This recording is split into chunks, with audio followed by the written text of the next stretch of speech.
What do you think is the number one factor that makes a team highly performing? This is not the expertise they carry. This is not the experience or knowledge they have accumulated over the years. It is the trust that resides within the team. It's the trust. Knowing that somebody else got my back would make me feel more comfortable working with that person. Knowing that somebody will not stab me in the back and speak negatively in front of my boss or the manager would make me more likely to share my mistakes with that other person. And then hopefully those mistakes can be resolved together.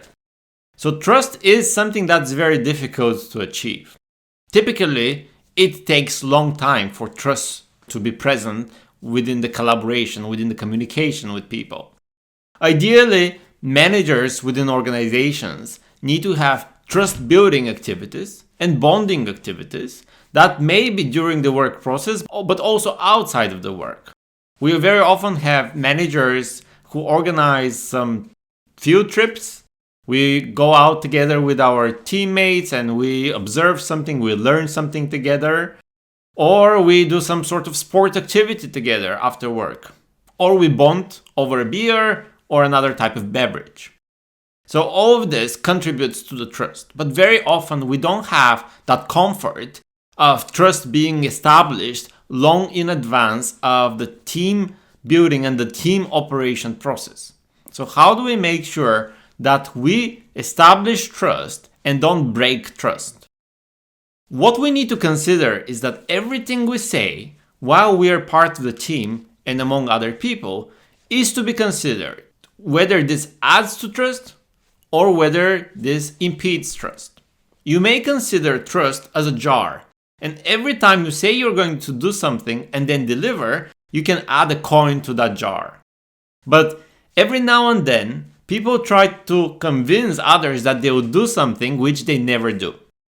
Then you have to consider each one of these occurrences to be an actual crack in the jar.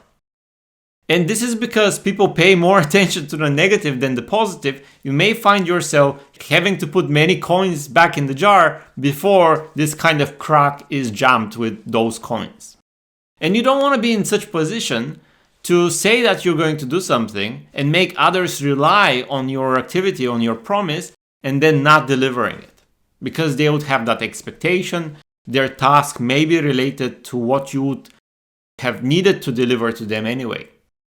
So there are different personalities as part of the team. Some members of the team prefer to under-promise but over-deliver. Although this may sound compelling, this is actually not ideal either.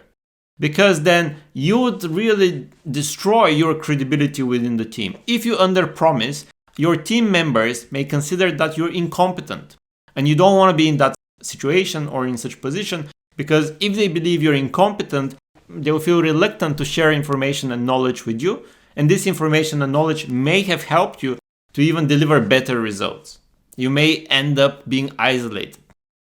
On the other side of the spectrum, over-promising but underperforming or under-delivering is not any better.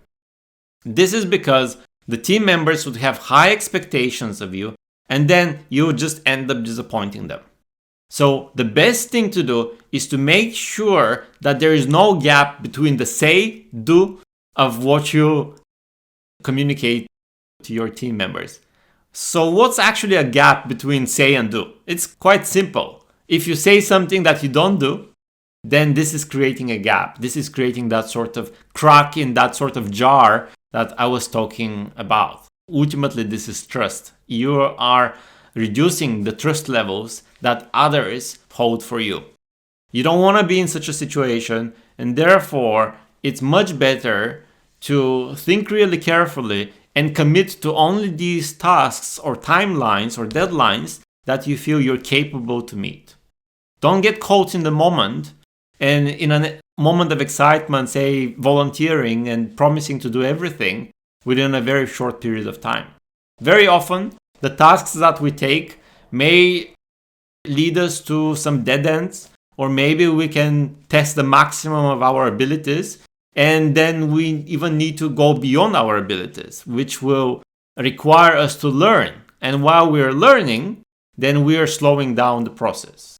In a way, you should always allow some time for unexpected outcomes or challenges that you may face.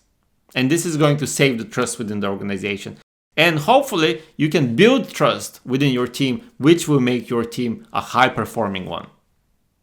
I hope you enjoyed this short video, and let's catch up in the next one.